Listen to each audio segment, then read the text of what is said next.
सूर्य इधर से उधर हो सकता है, लेकिन राजद में जनता दल की विलय को कोई रोक नहीं सकता। वो आज न कल होना ही। और जान लीजिए, इस तरह के लोग किसी को अपना नहीं मानते हैं।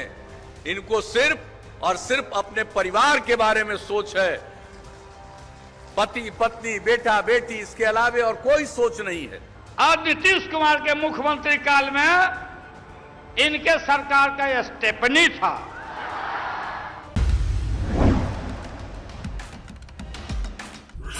नमस्कार, मैं हूं आयुषी मिश्रा और आप देखना शुरू कर चुके हैं जनहित टाइम्स। चलिए आज बिहार की बात की जाए, जहां की राजनीति में हर रंग देखने को मिलते हैं। कब कौन किसका सगा और कौन कब किसके खिलाफ बोलकर निकल जाए, बिहार में इसकी कोई गारंटी नहीं है। अब इसका जीता जागता उदाहरण बिहार के मुखिया नीतीश कुमार को ही देख लीजिए। पिछले 15 सालों से भी ज्यादा से वो बिहार की गद्दी पर विराजमान है, लेकिन नीतीश चाचा को कब दोस्त की और कब भतीजे की याद आ जाए, जिसकी कोई गारंटी नहीं है। जी हाँ, मैं भाजपा से उनकी पुरानी दोस्ती और तेजस्वी से उनकी चाचा भतीजे की जोड़ी की बात कर रही हूँ। नीतीश जी का मूड स्विंग कब हो जाए, इसका भी कोई ठीक नहीं।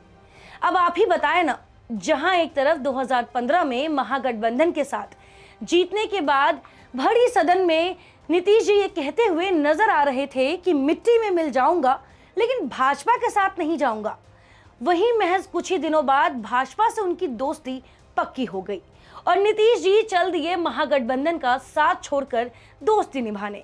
फिर आया साल 2020, एनडीए की सरकार बनी, लेकिन चेहरा अभी भी नीतीश कुमार जी ही थे। चुनावी मैदान में खूब जमकर चाचा भतीजे आमने सामने आए। नीतीश जी ने तो तेजस्वी समेत पूरे परिवार को ही चोर कह दिया। फिर ये बयान भी उनका सामने आया कि राष्ट्रीय जनता दल यानी लालू यादव की पार्टी चोरों की पार्टी है। लेकिन कुछ ही महीनों बाद भाजपा से दोस्ती में दरार दिखने लगी। फिर एनडीए घटक दल के सभी नेता ऑल इज वेल बोलकर दरार भरने में लगे थे। लेकिन वो कहते हैं ना, इंसान अपनी आदतों से ही मजबूर होता है। बिहार के मुख्यमंत्री का फिर से हो गया मूड स्विंग और चल दिए भतीजे यानी तेजस्वी यादव के साथ महागठबंधन में। तो बिहार के मुख्यमंत्री ही जब बिन पेंदी का लोटा कहलाते हैं, तो बाकी नेताओं से तो आप उम्मीद छोड़ ही दे। बिहार की जनता को पिछले कुछ सालों में ये तो पता चल ही गया है कि वोट भले एनडीए या महागठबंधन को दे रहे हैं, लेकिन सरकार तो उन्हीं की बनेगी जिनके नीतीश कुमार हैं, जो समय समय पर दल बदल का खेल खेलते आ रहे हैं। चलिए अब आपको बिहार के वर्तमान स्थिति में लेकर चले, जहां चाचा भतीजे दोनों मिलकर सरकार चला रहे हैं। दोनों को अपने अपने हिस्से की रबड़ी खाने को मिल रही है। लेकिन नीतीश जी जिस सरकार की खिलाफत करके मुख्यमंत्री बने थे, आज उन्हीं के साथ सरकार चला रहे हैं। तो ऐसे में नीतीश चाचा को उनके भतीजे तेजस्वी यादव तो खूब पसंद आ रहे, लेकिन साथ ही लालू यादव और राबड़ी देवी पर निशाना साधने से भी नहीं चूक रहे हैं। फिर भले ही वो उनके साथ क्यों ना गठबंधन की सरकार बना रखी हो, लेकिन नीतीश कुमार अपनी हरकतों से बाज नहीं आते। बता दें कि बिहार के मुख्यमंत्री नीतीश कुमार भले ही बीजेपी और एनडीए गठबंधन का साथ छोड़कर महागठबंधन और आरजेडी के साथ आ गए हों, लेकिन भाषण की रॉ में जब रहते हैं तो लालू यादव और राबड़ी देवी यानी राष्ट्रीय जनता दल की सरकारों के कार्यकाल पर तंज कसने से पीछे नहीं हटते। एक बार तो वो तेजस्वी यादव की मौजूदगी में ही लालू राबड़ी की सरकारों के दौरान के माहौल पर बोल गए थे। अब नीतीश ने इशारों में ही लालू राबड़ी के कार्यकाल पर तंज कसते हुए कहा कि उस समय कितने शिक्षक थे।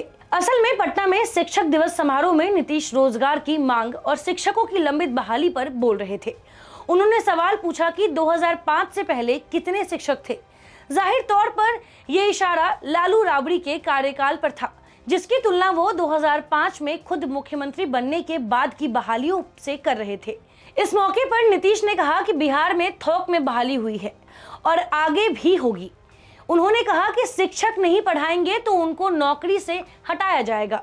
इससे पहले भी अक्टूबर में स्वास्थ्य विभाग के एक कार्यक्रम में डिप्टी सीएम और लालू राबड़ी के बेटे तेजस्वी यादव की मौजूदगी में नीतीश कह गए थे कि पहले की स्थिति क्या थी, पटना में कुछ था, शाम होते ही सारी दुकानें बंद हो जाती थी। आज कितना काम हुआ है। साफ तौर पर नीतीश का इशारा लालू राबड़ी की सरकार के समय कानून व्यवस्था को लेकर था, जिसे बीजेपी और विपक्ष में रहते हुए जदयू के नेता भी जंगल राज कहा करते थे। तो अब नीतीश चाचा भी क्या ही कर सकते हैं। उनके पास जंगल राज के अलावा कोई मुद्दा बिहार में आज तक रहा ही नहीं है। कभी कभी तो हमें यह भी लगता है कि नीतीश जी कब लोटा लेकर वॉक पर निकल जाए और कब सरकार गिरा दे, इसकी गारंटी आज भी नहीं है। फिलहाल तब तक के लिए बने रहे जनहित टाइम्स के साथ, और आपका बिहार की राजनीति को लेकर क्या कहना है हमारे कमेंट सेक्शन में जरूर बताइए। धन्यवाद।